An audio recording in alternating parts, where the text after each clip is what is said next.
ini season 25. Ini pengembangan dari season 24 yang kemarin. Dengan judul, apakah penyalihan Yesus Kristus adalah rencana Allah atau rencana iblis? Ada dua pendapat, iblis atau Allah. Menurut saya adalah rencana Allah. Karena udah ditulis di kitab Yesaya pasal 53, hamba Tuhan yang menderita.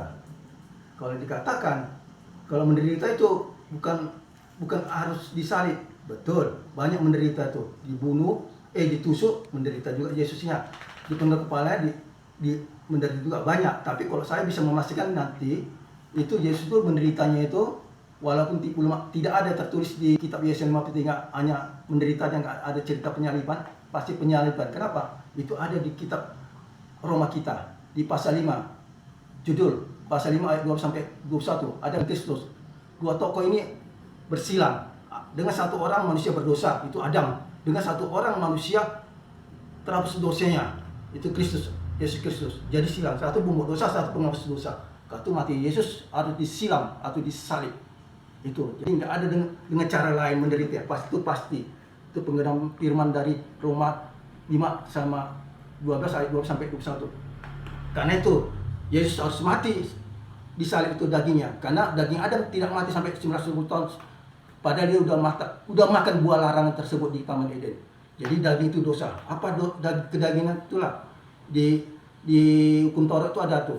Jangan mencuri, membunuh, berzina, apa semua itu kedagingan, termasuk koruptor. Itu kedagingan. Karena itu hidup di dalam Kristus menurut Kristen, hidup dalam roh, kedagingan harus hilang itu. Itu ada di kitab Roma pasal 8 ayat 1 sampai 17. Jadi pasti disalib, tidak ada dengan cara lain. Jadi perlu diketahui penyalipan itu, rencana itu ada 3 momen, tapi dibungkus dalam satu Paskah, satu paket itu Paskah. Kematian, kebangkitan, dan setelah bangkit 40 hari naik ke surga.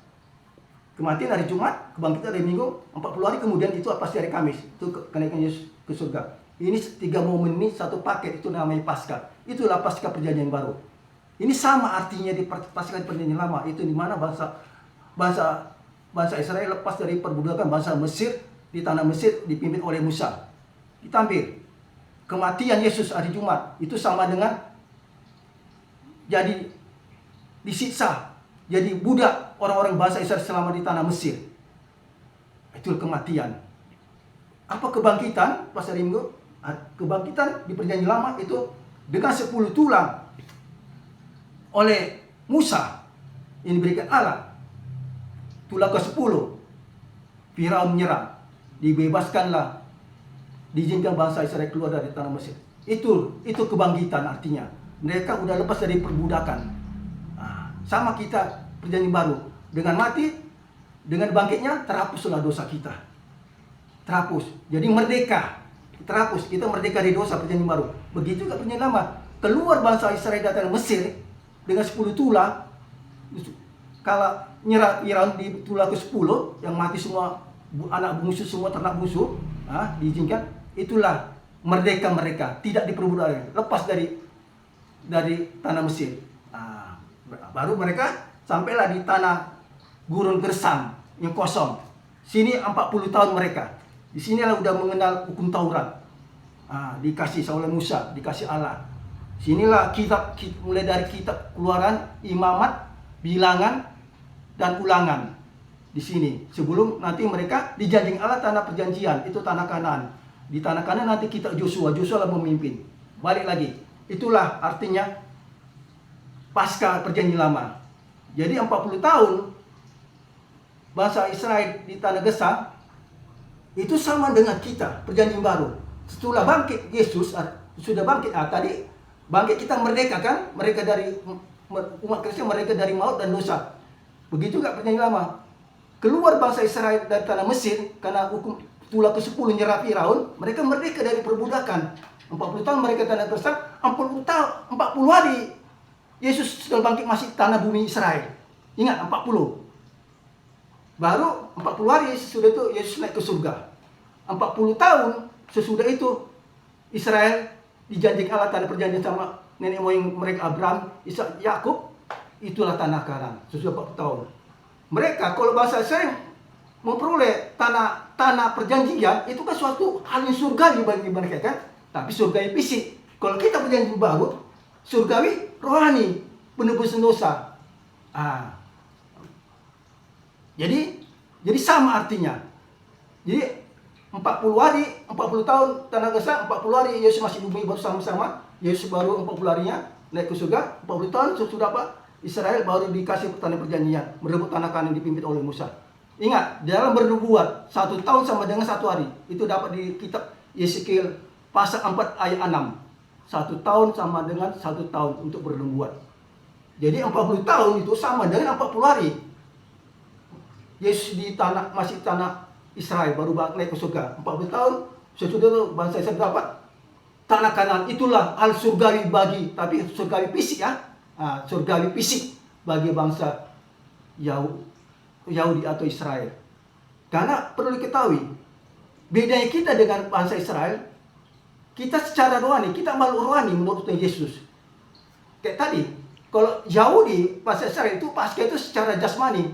Mereka dapat surgawi itu apa? Ya tanah Kanaan itu fisik itu, jasmani, fisik. Kalau kita apa? Merdeka kita apa? Kita terlepas dari maut dan dosa, kan rohani. Jadi kita pasca rohani, mereka pasca jasmani. Jadi kita makhluk rohani, karena kita di kitab Roma tadi 8, kita harus hidup di dalam roh, kalau menerima Kristus, kedainya itu. Kita hidup. Jadi kita pun memang termasuk bangsa Israel secara rohani, karena kita penerus dari Yesus Kristus. Secara rohani, karena itu kita nggak perlu lagi sunat. Sunat itu kan jasmani, fisik. Kita nggak perlu dipotong ketan gini, karena itu kan satu organ tubuh kita, dipotong kulitnya, itu kan. Apa dengan apa kita? Ya ganti secara rohani apa? Baptisan kudus. Kan nggak ada terbuang dari fisik kita kan? Kalau sunat kan ada dipotong. Kata semua kalau bangsa Israel itu fisik, kita sebenarnya bangsa Israel tapi secara rohani. Udah jelas. Sunat kita nggak sunat karena kita nggak perlu fisik kita dipotong. Kita ganti baptisan kudus. Satu lagi, penebusan dosa itu kita anggap itu kita terima Yesus itu adalah Mesias, juru selamat secara rohani karena penebusan dosa. Tapi bangsa Israel dulunya mereka mengharapkan Mesias secara jasmani, secara fisik. Artinya karena bangsa Israel waktu Yesus di bumi itu masih koloni kerajaan Romawi dipimpin oleh Pontius Pilatus. Mereka mencari superhero. Bagaimana? Karena itu mereka mengharapkan tadinya itu Yesus itu jadi superhero karena hebatnya Yesus bisa menghidupkan orang mati. Padahal sebenarnya enggak, firman enggak. Yesus itu turun ke bumi itu untuk menebus dosa. Jadi Mesias dia secara rohani, kita lah itu. Mereka jasmani. Karena itu mereka nolak Yesus, mengharapkan jasmani. Sementara Yesus enggak superhero, bukan Mesias jasmani, rohani. Jadi kita memang makhluk rohani menurut Yesus. Semua rohani kita. Jadi menurut saya penyaliban, kebangkitan dan 40 hari setelah kebangkitan Yesus naik surga itu adalah rencana Allah. Dipaketkan, itulah nama Paskah. Sama tadi saya bilang tadi penyembah lama tadi, kayak gitulah bentuknya. Dari tersisa kematian, kala Firaun dihukum tulas 10 nyerah, bebas bangsa Israel dari tanah Mesir, bilang bebas terbudak kan, hidup kembali, bangkit namanya, bangkit. Baru 40 tahun mereka di tanah Gersang, 40 tahun ini Yesus masih di 40 hari Yesus masih di bumi Israel. Baru Yesus surga, baru Israel dipimpin oleh Israel merebut tanah Kanaan. Tanah Kanaan itulah hal surgawi yang secara fisik. Jadi sama artinya, tapi bedanya mereka fisik, jasmani, kita rohani. Itulah perbedaan. Karena kita pun umat Kristen seluruh dunia, apapun di mana dia, negara mana, itu kita itu orang Kristen, bangsa Israel secara rohani. Karena semua serba rohani. Mesias yang secara rohani, semua rohani kita. Termasuk kita diminta Yesus hidup di dalam rohani, dalam roh, di kitab Roma pasal 8 ayat 1 sampai 17. Itulah menurut saya penjelasan lebih jelas. Jadi jangan dipenggal-penggal penyaliban Yesus adalah rencana iblis. Tidak. Kalau rencana penyaliban Yesus itu rencana iblis, saya tanya, berarti Allah tunduk sama iblis dong? Iya kan? rencana penyaliban Yesus itu adalah rencana, tapi pelaksananya harus iblis. Karena mencelakakan Yesus kan harus selalu jahat. Manusia dirasukin iblis. Salah satunya itulah Judas Iskariot pelaksananya. Gak mungkin orang baik. Pasti iblis. Orang jahat itu iblis. Pelaksana rencana memang harus dari Allah. Kematian, kebangkitan dari surga itu satu paket, itu rencana Allah. Dan itu namanya paket pasca perjanjian lama, perjanjian baru. Jadi kalau ada lagi katanya rencana Allah lagi, lebih lucu lagi. Rencana Allah itu hanya kebangkitan aja, kemenangan itu. Karena bangkit Yesus dari mimpi itu rencana. Lucu, masa rencana penyaliban iblis kebangkitan bagi-bagi mereka. Enggak, itu satu paket. Di mana Yesus diterima? Yesus nggak terima rencana Allah jadi penyaliban, diterima jadi apa? Di kebangkitan. Bisa Yesus bangkit nggak mati dulu? Karena harus mati dulu. Kan itu harus satu paket. Semua itu rencana Allah, tapi pelaksananya iblis. Rencana iblis. Karena perlu diketahui, Allah mengizinkan iblis melakukan sesuatu untuk manusia.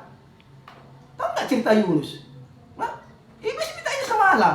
Bagaimana Yunus itu digoda? Entah dia menyembah Allah yang Esa itu, mungkin karena kaya dia, mungkin karena gini-gini. Dicoba, dikasih Allah. Habis hartanya, habis keturunannya, dicoba Allah deh kan.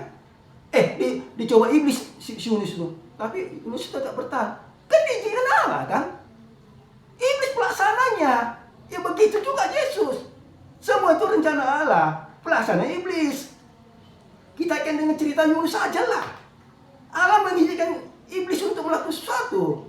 Dan pasti penyaliban itu harus iblis melakukan. Karena menyesatkan Yesus, mensesarakan Yesus.